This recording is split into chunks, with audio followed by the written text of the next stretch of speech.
ભરૂચ જિલ્લામાં જિલ્લા પંચાયત, તાલુકા પંચાયત અને નગરપાલિકાઓની કુલ 342 બેઠકો માટે મતદાન પ્રક્રિયા શાંતિપૂર્ણ માહોલમાં સંપન્ન થઈ હતી.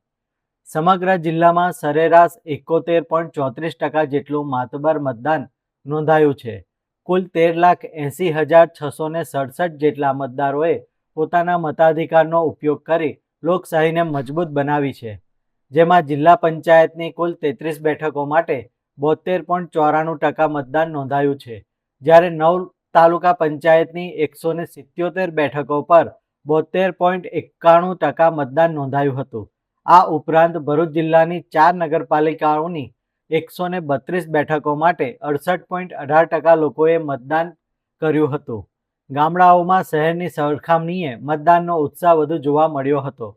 28મી એપ્રિલ મંગળવારના રોજ જ્યારે મતોની ગણતરી હાથ ધરાશે ત્યારે સ્પષ્ટ થશે કે ભરૂચની જનતાએ કોના પર કળશ ઢોળ્યો છે.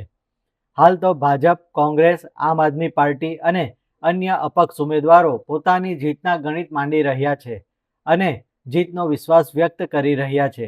હવે સૌની નજર 28મી એપ્રિલ પર ટકેલી છે. જોવાનું એ રહેશે કે ભરૂચના વિકાસની બાગડોર કોના હાથમાં આવે છે.